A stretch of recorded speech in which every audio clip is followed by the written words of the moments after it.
Park! Where are they now?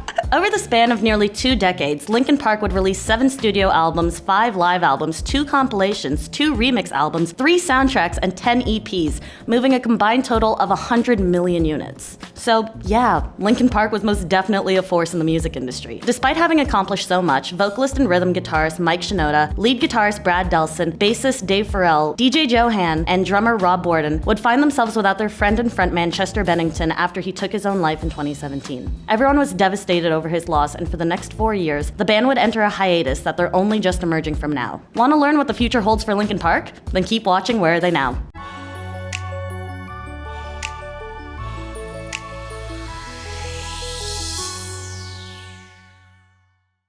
Linkin Park was founded by 3 high school buddies, Mike Shinoda, Rob Bourdon, and Brad Delson in their home state of California back in 1996. At that time, the band was originally fronted by singer Mark Wakefield, and the possibility of them turning into a success story was far from a given. During their earliest days, the group went by the name Zero, and while they didn't sound all that dissimilar to what would eventually become Linkin Park, the band just couldn't find themselves a record deal. That's when Mark decided to abandon the project and leave his buddies behind, determining that they would never amount to much of anything. Enter Chester Bennington, who back then was a member of the grunge group known as Grey Daze. Knowing that they needed a new vocalist, the band reached out to Chester through a record executive to team up. Chester accepted the invitation, but it was far from a happy marriage. At least at first. Looking back at the early stages of their relationship, Hybrid Theory producer Don Gilmore recalls that Chester's explosive vocals didn't exactly mesh well with the other guys. He told Rolling Stone in 2017, "They wanted something a little more like Incubus, a little more tamer." But Chester refused to let the band clip his wings and convinced the others to let him soar in his own way. It was also Chester who helped the band cultivate a sense of authenticity by often referring to the horrors that shaped him in the lyrics to his music. Never one to shy away from discussing difficult issues like addiction, bullying, or even childhood sexual trauma, Chester would pepper his songs with personal anecdotes at a time when it was wildly uncommon for men to discuss these types of things.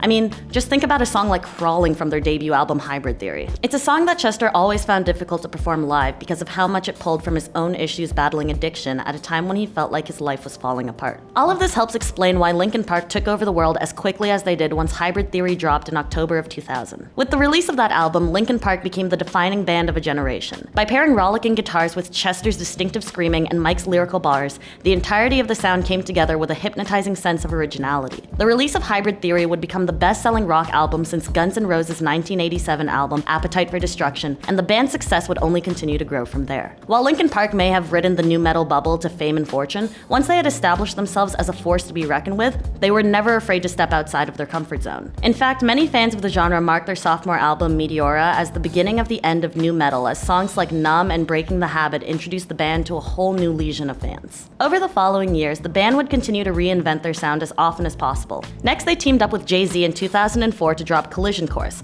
a project that sampled songs from both artists' catalogs and became a smash hit in the process. The experience on this album would lead to both Mike and Chester wanting to spread their wings and work on a few solo projects for a few years. But by 2007, Linkin Park was back together in the studio, hammering out their third album, Minutes to Midnight. One thing I'm consciously want to do is make sure that the record is different from the Linkin Park record. And it's not as hard as it sounds, because if you take Mike out of the equation, I truly believe that he kind of has created our signature sound. And with him not in the picture, it sounds different. As experimental as the band always proved to be, their fourth studio album, 2010's 1000 Suns, would be quite divisive. Largely comprised of ambient electronica, this album was the one time a major disconnect sprung up between Linkin and their fan base. Of course, singles like The Catalyst and Waiting for the End still turned into chart-topping hits. Thankfully, fans didn't have to wait that long for their fifth studio album, Living Things, which brought something of a return to the hybrid sound from earlier in their career and reached the top of the Billboard charts once again as a direct result. Their second to last album, 2014's The Hunting Party, was largely inspired by the punk, metal, and hardcore music that the guys used to listen to in their teenage years. It would also become one of the year's biggest selling rock albums upon its release. Then in 2017, the band reinvented themselves for the final time with One More Light, a decidedly pop-heavy album that would become their fifth #1 album. The only question after its release was, what would Linkin Park do next? And unfortunately, it's a question we still haven't received an answer to. Barely 2 months after the release of One More Light, and only days before they were set to embark on a world tour, Chester Bennington was found dead in his home in Southern California at the age of only 41 years old. Earlier that day, the band had dropped the video to their brand new single, Talking to Myself,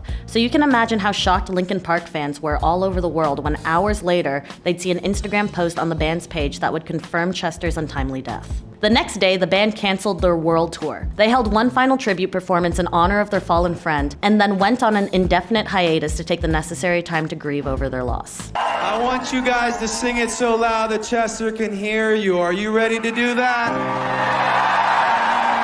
Since that moment, the world at large has heard very little from the other members of Linkin Park. By far, Mike Shinoda has been the most active, releasing a series of solo projects under his given name, including an EP that celebrated his relationship with Chester, known as Post-Traumatic. Not traumatic. Why that title? To me, I felt like I was kidding myself if I tried to call it something else. What had happened, with Chester and our whole experience, there was a time where I didn't even leave my house. There was a time where I thought, God, am I even gonna keep putting out music? Is this all just done? I have this whole body of work that he was a part of it, and as much as all the rest of us were, and since it's not that way anymore, what's the right thing to do? But it's only been rather recently that the other members of the band have begun to surface, and it appears as if maybe, just maybe, they'll be gearing up to make music together once again. First, in January of 2018, during a Twitter Q&A, Shinoda admitted to wanting Linkin Park to live on. He just didn't know how to bring it about exactly. Shinoda would later suggest that finding a new lead singer would be the most crucial step in the return of Linkin Park, telling Consequence Heavy, "If we find somebody that's a great person that we think is a good personality fit and a good stylistic fit,